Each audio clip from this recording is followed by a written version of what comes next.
Hello friends, welcome back to my channel maths planet. ये वो planet है जहाँ पर हम मैथ्स के फोबिया को दूर करते हैं।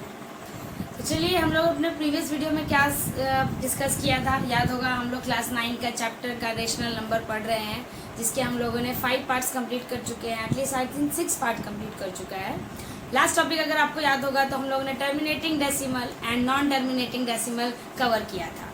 और नॉन टर्मिनेटिंग डेसिमल में भी हमने एक टॉपिक पढ़ा था, वो था repeating decimal. Non terminating means जो ख़त्म नहीं होते, रिपीटिंग डेसिमल। और आज उसी रिपीटिंग डेसिमल को, जैसे हम लोगों ने पिछले वीडियो में क्या था कि जो हमारा रेशनल नंबर है, जो आपके फ्रैक्शन में लिखा रहता है p/q के फॉर्म में, उसको हम चेंज कर रहे थे डेसिमल के फॉर्म में। और आज इस वीडियो में हम उसी रिपीटिंग डेसिमल को, जिसको हम बार से शो कर रहे थे, उसे हम वापस से p/q के फॉर्म में कैसे कन्वर्ट करेंगे, आज वो मेथड सीखेंगे। तो वीडियो को शुरू करने से पहले मैं चाहूँगी कि जिन्होंने भी अभी तक मेरे चैनल को लाइक और सब्सक्राइब नहीं किया है, तो मेरे चैनल को लाइक करिए, सब्सक्राइब करिए और बेल आइकन की घंटी को टन टन ज़रूर कर दीजिएगा। और अगर मेरे प्रीवियस वीडियो देखना चाहते हैं तो आई बटन पे लिंक है, वहाँ क्लिक करके आप मेरे प्रीवियस वीडियोस देखिए, जिससे आपको इस टॉपिक को समझने में आसानी होगी और पूरे डाउट्स क्लियर होंगे। तो चलिए, ज़्यादा देर ना करते हुए वीडियो स्टार्ट करते हैं भगवान का नाम लेके। तो हमारा टॉपिक है express repeating decimal into fraction p/q। p/q क्या था? Where p and q are integers, right? And q is not equals to 0। याद है ना? फर्स्ट वीडियो, उसी में सबसे पहला था, ये बेसिक इंफॉर्मेशन था अबाउट रेशनल नंबर, जो रेशनल नंबर को बनने के लिए उसकी ये सारी क्वालिटीज़ को सेटिस्फाई करता है। और क्वालिटीज़ यही थी, then the number will be in p/q form and p and q are integer and q is not equals to 0। तो उसी कंडीशंस को फॉलो करते हुए आज हम रिवर्स सीखेंगे। पिछले वीडियो में हमने फ्रैक्शन को चेंज किया था डेसिमल में, और आज उसी डेसिमल को चेंज करेंगे वापस से p/q के फॉर्म में। और चेंज किसको करना है? अगर फ्रैक्शन जो टर्मिनेटिंग डेसिमल होता है वो तो बहुत इजी होता है, एक बार डिस्कस कर देती हूँ। देखिए, जैसे कि ये मेरे पास एक नंबर है 0.25, ये कम्प्लीटली टर्मिनेटिंग डेसिमल है। ये तो बहुत इजी वे में इसे फ्रैक्शन में चेंज कर देते हैं। क्या करना होता है, हम इस डेसिमल को रिमूव करने के लिए 25 लिखते हैं एंड देखेंगे कि डेसिमल के बाद कितने डिजिट है।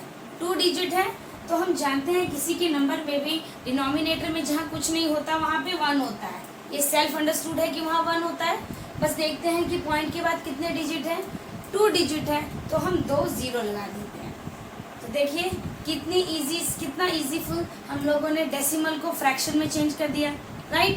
तो ये तो टर्मिनेटिंग था, but how to convert fraction non terminating decimal, क्योंकि वो तो थोड़ा टफ है। क्योंकि हमारा क्या था, नॉन टर्मिनेटिंग डेसिमल को हम कैसे शो कर रहे थे? 0.3 पे बार, और ये बार ये शो करता है कि ये 3 डिजिट जो है आपका कंटिन्यू रिपीटिंग है, राइट? यही शो करता है बार, मैंने कल समझाया था।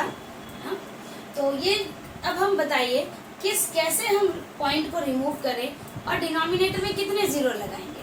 तो ये तो क्लैरिटी नहीं है, इसलिए इसका जो मेथड है वो आज हम स्टार्ट करते हैं।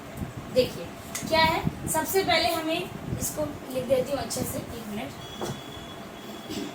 सबसे पहले 0.3 बार, इसे हम मानेंगे लेट x इक्वल्स टू 0.3, बार को हटा देते हैं और 3 को कंटिन्यू वे में लिख देते हैं, डैश डैश डैश, ठीक है।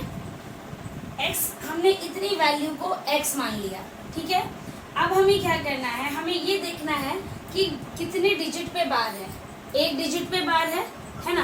तो 1 डिजिट पे बार है, तो ये जो आपका एक इक्वेशन बन गया है, ये आपका LHS होता है और ये आपका RHS होता है। तो 1 डिजिट पे हमारा बार है, तो हम दोनों तरफ 10 से मल्टीप्लाई करेंगे और इधर भी 10 से मल्टीप्लाई करेंगे। अगर यही दूसरा चीज़ देखते हैं, अगर यही हमारा पॉइंट के बाद 2 डिजिट पे बार होता, कितने डिजिट पे है? टू डिजिट पे है तो हम LHS और RHS में 100 से मल्टीप्लाई करते हैं। समझ में आया? Multiplied by 100। बट लेकिन यहाँ पे एक ही डिजिट पे बार है तो हम सिर्फ 10 से मल्टीप्लाई करेंगे। तो चलिए कर देते हैं, यहाँ लिख देते हैं multiply by 10 on both side. चलिए तो कर देते हैं, x इंटू 10 आपका 10x हो जाएगा। और आप 0.3 को जब 10 से मल्टीप्लाई करेंगे तो हम जानते हैं कि जितने जीरो होते हैं डेसिमल उतने डिजिट थोड़ा आगे शिफ्ट हो जाता है। तो पॉइंट आपका यहाँ है, कितने हैं 10 से मल्टीप्लाई करना है तो 10 में कितने जीरो हैं, 1 जीरो है, तो डेसिमल को 1 डिजिट आगे हम शिफ्ट कर देंगे। तो हमारा इस तरफ हो जाएगा 3.333 dash dash dash dash dash. इतना समझ आ गया? ओके। अब ये बताइए क्या हम इस 3.33 को ऐसे लिख सकते हैं 3 प्लस 0.333 डैश डैश डैश, लिख सकते हैं? हमने क्या किया है, इसमें से 3 को अलग कर लिया और 3 को हटाने के बाद 0.33 को अलग कर लिया। जब हम देखेंगे इसको प्लस करेंगे तो वापस यही वैल्यू है। फॉर एग्जाम्पल जैसे अगर मैंने 5 लिखा है तो क्या 5 को हम नहीं लिख सकते 2 + 3, है ना? लिख सकते हैं ना, क्योंकि 2 को + 3 = तो 5 ही होता है। तो वही हमने यहाँ पे किया, 3.33 को हमने उसको 2 पार्ट में डिवाइड किया और 3 + 0.333। आई थिंक क्लियर होगा। तो वापस आते हैं यहाँ पे, जो हमने x = 333.0.33 लिया था इसे हम इक्वेशन 1 मान लेते हैं। ये आपका इक्वेशन 1 है। तो आप यहाँ क्या देख सकते हो कि 3 प्लस इसका वैल्यू हमने क्या माना हुआ है, देखिए तो x माना है, इतना ही इक्वल्स टू हमने x लिया हुआ है। तो हम यहाँ पर 0.33 की जगह पर x लिख सकते हैं और आप यहाँ पे मेंशन कर दीजिएगा फ्रॉम इक्वेशन 1। इक्वेशन 1 से हम यहाँ पर इसकी जगह पर x को लिख सकते हैं। क्लियर?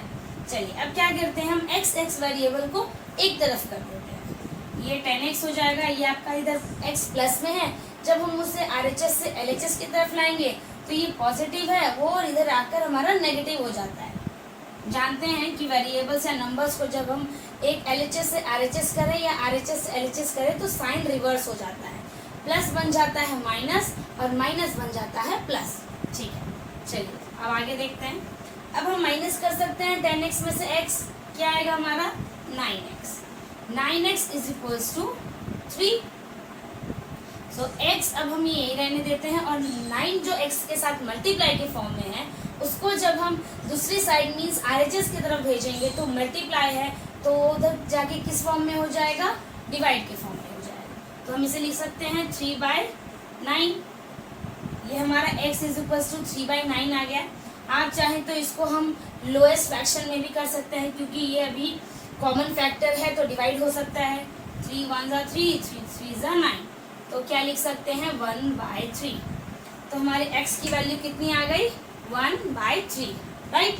तो हमने x क्या माना था, हमने इसी को x माना था ना, एक मिनट, हमने इसी को x माना था। तो अभी देखिए हम लिख सकते हैं अब यहाँ पर ये चीज,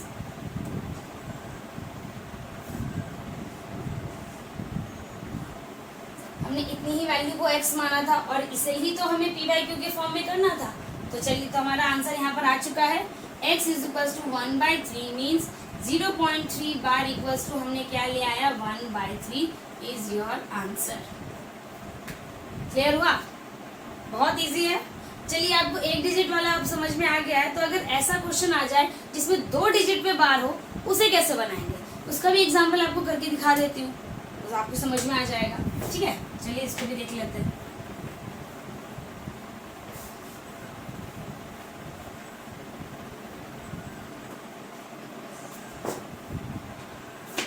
चलिए दूसरा एग्जाम्पल हम ले लेते हैं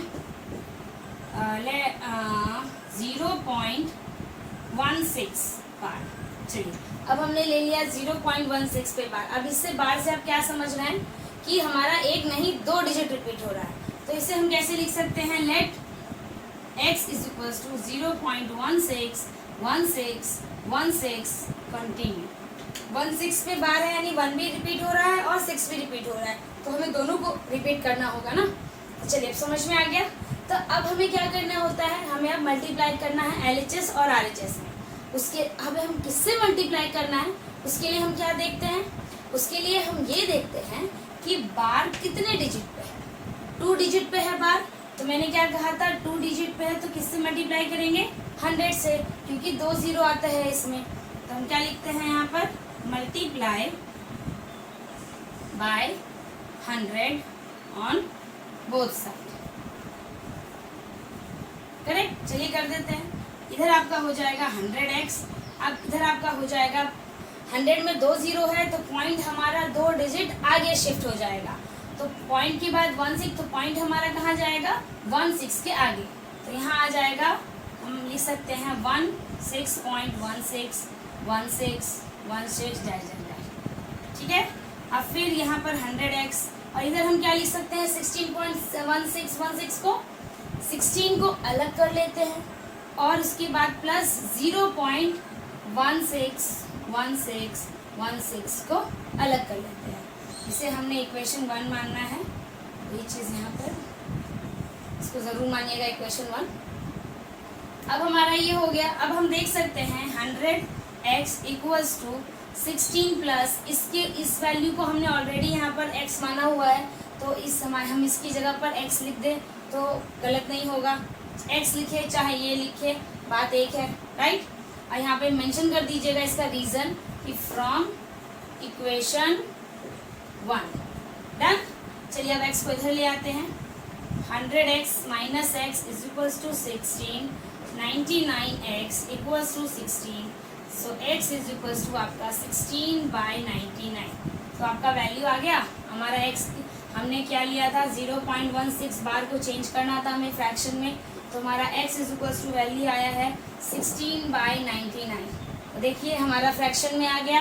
तो हम कह सकते हैं 0.16 बार को फ्रैक्शन में अगर हमने चेंज किया तो हमारा आंसर आया 16/99 आंसर। अब मुझे लगता है कि आपको बिल्कुल अच्छे से क्लियर हो चुका होगा ये एक एग्जाम्पल। और इसी तरीके से आप आगे भी क्वेश्चन बना सकते हैं। जैसे अगर पॉइंट के बाद 2 डिजिट पे ना बार होके 3 डिजिट पे बार होगा तो हम 1000 से मल्टीप्लाई करेंगे and the rest process are the same. बाकी प्रोसेस आपका सेम रहेगा, बस आपको ये देखना है कि जो बार है वो कितने डिजिट पर है, उसी से हमारा मल्टीप्लाई वाला डिजिट चेंज हो जाएगा। कब 100 से करना है, कब 10 से करना है, कब 1000 से करना है। आई थिंक आपको अब ये चीज़ क्लियर हो चुका होगा। तो अगर समझ में आ गई होगी तो ज़रूर प्रैक्टिस करिए, क्योंकि प्रैक्टिस में man makes perfect, you know already all of you. तो फिर प्रैक्टिस करिए और अपने डाउट्स क्लियर करिए। अगर मेरी मेहनत आप लोगों को दिखी हो, मेरी मेहनत अगर आप में नॉलेज को बढ़ाने में मेरे वीडियो ने आपकी हेल्प की हो, तो ज़रूर मेरे वीडियो को लाइक करिए और मेरे चैनल को ज़रूर सब्सक्राइब करिए। और आगे भी इसी तरीके के वीडियोज़ मैं आपके लिए बनाती रहूँगी। Thank you all of you, thank you.